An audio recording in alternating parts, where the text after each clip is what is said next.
out of this van. Police is leaving. I tell them, You know what's waiting in the others. You don't leave me here with this man. This man is going to kill me. And I was just thinking, no man, something is not right. So I took her to the clinic and then they told me that she was molested.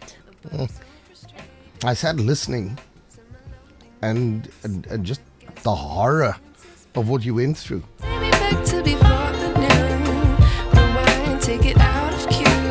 Today is, I suppose, the first day following 16 days of activism for no violence against women and children. And often it's said, why only 16 days? It should be a year-long campaign. And as much as we've highlighted issues around gender-based violence over the course of the last 16 days, this morning we have somebody who has a very personal, a very intimate, a very powerful story to tell. She is a survivor of gender-based violence, somebody who's come out on the other side, and sadly for many that doesn't happen. They either live in a constant spiral of gender-based violence, or their lives end up being taken by their partners or those who claim to love them, and their story never gets told. So this morning we have somebody in studio who's going to share with us. Now I've got your name in front of me. I'm a bit hesitant to use it. I'm not sure if you're comfortable just as we head into this interview. You can use it, no problem. How about you introduce yourself? Okay. Why not? Let's do it that way. Hi, good morning to everyone. Good morning, all the listeners out there. My name is Rachel Peterson, and I'm a survivor. I just call my story from victim to victory. That is. And I always said to myself, one day I will tell my story, and my story will be a survivor guide for someone out there. So that is my purpose of doing this today. Mm-hmm. And give us an idea, Rachel. I mean, just about your story. I mean, what is it that what happened, and how did it resolve itself? Okay. So, Aiden, my story starts with when I was dating my ex-husband. Oh, wow, he was the best. He was the best of it all. He spoiled me and do everything, but we were not living together. So, when we decided to get married, that is when the horror started. So, like the big people say, come live with me, then you know me. So, I didn't know. And when we got married, I found out that he was using substance. I never knew that he was using any substance, alcohol or the drugs, because he used to come to me to visit me when he was sober. So there was parts of times that we were not together. So from day one, the abuse started. It started with a smack, and I thought, okay, he loves me, that's why he's smacking me. So, and then it escalated all the time. There was always a panga behind the door, because that was the way he used to abuse me. I could not go to my family. I'd ask him permission to go to my family. He would grant it to me. But when I leave, he would stand on the corner and say, who gave you permission to leave? And he would pull me on my hair, pull me back in the road. Everybody, the neighbors, would just look and say, no, we don't want to get involved. And when I spoke to his parents, they would say, no, we're not helping because you took our burden away now, because now he's abusing you, so we're not getting the slap anymore. It's you now that need to get it, so you need to resolve this. So I didn't have a relationship with my family. He financially abused me. He worked and he gave the money to me, and then he would come give me a 50 rand. Later, 5 minutes later, give me a 20 rand. 10 minutes later, give me another 50 rand. And so at the end of the day, all the money was gone. And then he would ask me, why is there no food? Why is there no this? I would get a beating for that. I would get a beating because there is no money now, but he was the one that came to ask for the money. We made sure that the food was there. I would dish up, the kids were sitting there, and then I would just feel a plate of food in my face, and the plate is being broken. You know, we would listen to the way the gate opened. It was so traumatic because I would tell the kids, please be quiet, it's 5 o'clock now, he's coming. So I need to listen the way the gate opened. If it slams, I know he's under the influence. If it closes nicely, I would know, okay, he's sober. But I will get it later, because he's sober now, but later on he will come for me. When I go with his sister to family members, he would hit me with a 5-pound hammer on my knees, and it would always be swollen. He would tell me, you don't run away from me, I owe you. He would tell me, nobody would want you, no, you're not the best of person, nobody would want you. If I can't have you, no one else can have you. So those were the words that he would tell. But the turning point in my relationship was the day that, we as mothers, we have that gut feeling in us. So I opened the door and my daughter was laying in his father's arms, and I was just thinking, no man, something is not right. So I took her to the clinic, and then they told me that she was molested. And I came back and I went to go tell him, my ex-husband. That day he beat me to a pulp, because how can I say something like that about his father? He beat me to a pulp. I flopped out. I thought I was dead. And then a few minutes later, he kicked me. The children is crying, get up, you can't lay here. The blood was all over. He just told me, get up. There was not a bone in my body that was not broken. And he would lock me up for a few days after that. He would lock me up because nobody had to know what happened to me now. I couldn't come out. The youngest daughter couldn't go to creche. But nobody came to ask, where is Rachel? Where is the kids? Why are we not seeing the kids? Nobody came. But on that 29th of January, it was a Sunday, I made up my mind. I'm going, but I'm not coming back at all. I don't know where I'm going. I didn't know where I'm going, because remember, he made sure I had no relationship with my family, with no one else. It was only him, and financially I was depending on him also. And where I was staying, it was also his mother's place. So everything was about him. He made sure of that. So I said to myself, I'm not coming back. There's no way I'm coming back to this. And I told him I'm going to the shop to buy food. It was a Sunday. I took the two children and I said to him, I'm coming back now. And I went into the shops and I walked, and I thought to myself, what am I going to do now? Because I don't want to come back. And as I walked in the aisles, I saw the ratics. And I took the ratics and I knocked on somebody's door and I asked them for water. And me and my children, we went to go sit by a tree. And then as I took the ratic and I put it in my hand, and at that moment I opened my hand, the first one was for my son, and then my daughter, and then myself. And I knew that somebody was going to get us here. So that was not for me a problem. Somebody's going to find us dead here. But then as I put the ratics in my hand, reach out my hand to give it to my son to put in his mouth first, I realized that, but this is not my fault. It's not their fault also. What I'm going through is not our fault. So why must we in our life? Why must I in our lives if it's not our fault? So I stood up, I threw everything down, and I stood up and I walked to the nearest police station. And remember, I went to the shop, so I had nothing on me. Kids was hungry, they were moaning. And at the police station, I sat so long at the police station. And then as I was about to open the door of the police station to leave, thinking now, okay, the next thing is I'm going to do it a quick way. Either a bus or a train or a car or a taxi, whatever's going to kill us quick now. This is my next step now. So as I opened the door, the policeman said, ma'am, we're ready to take you to a place of safety.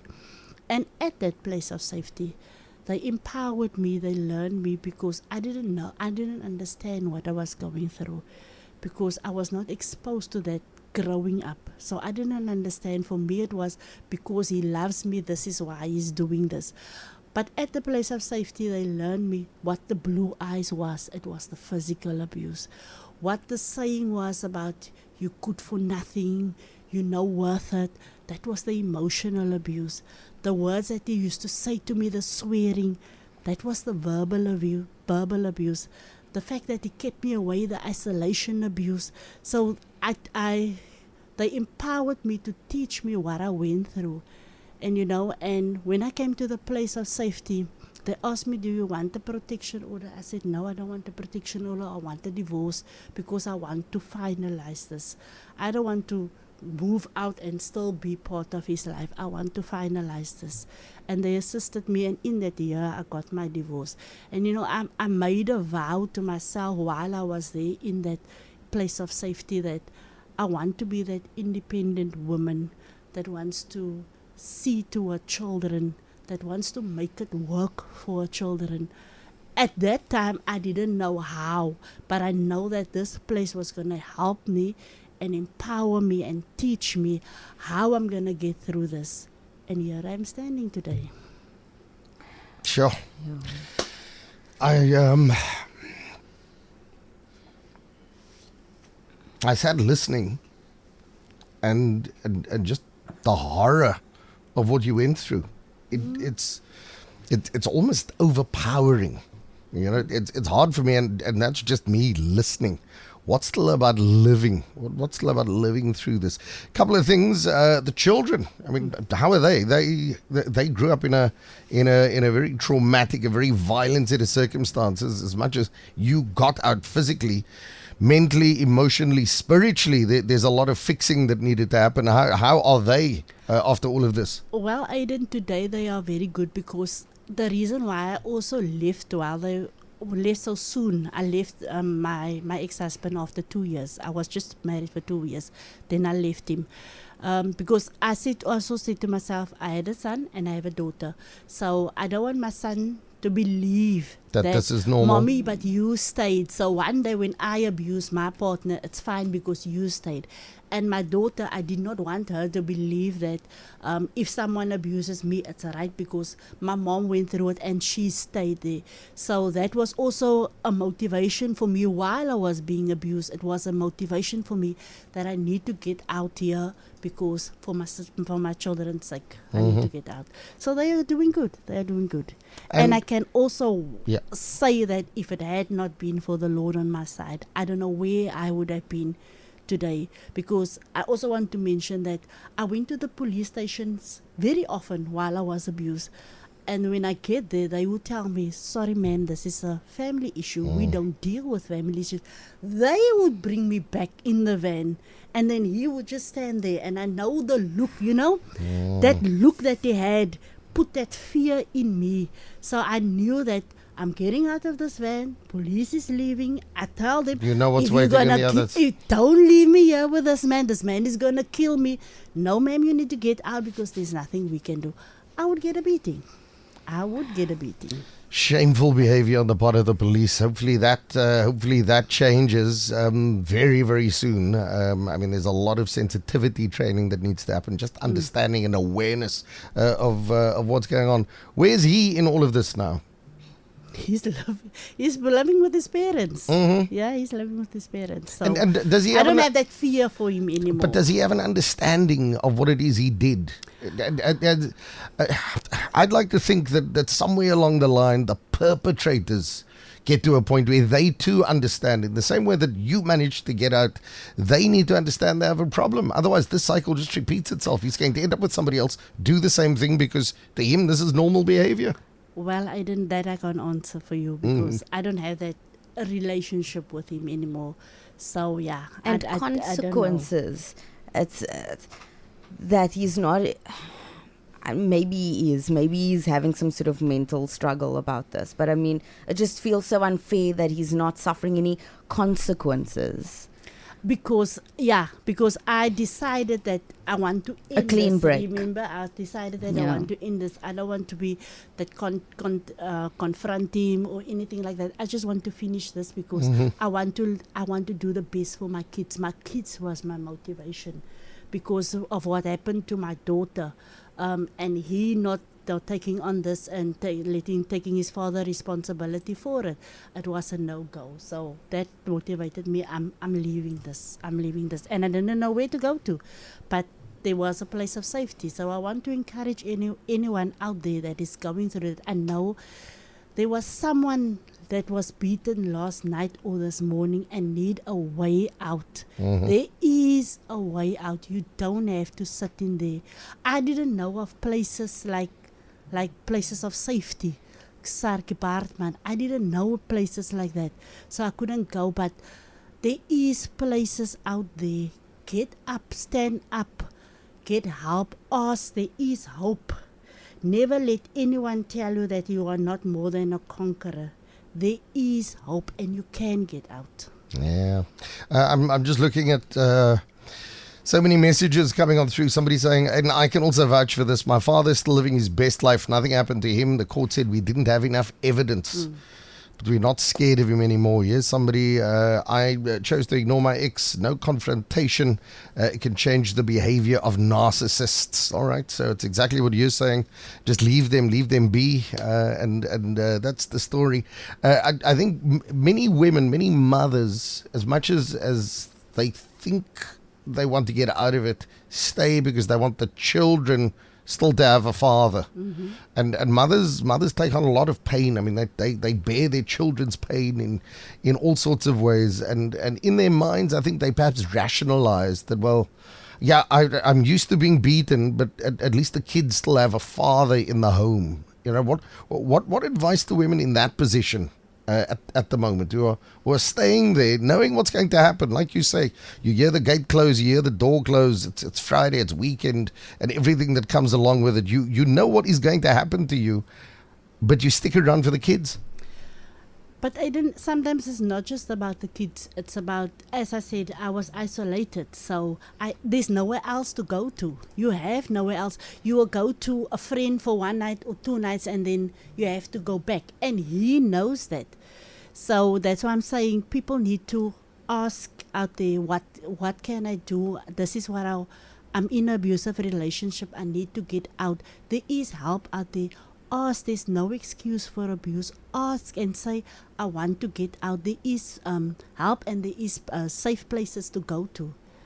All right, I'm going to park it there.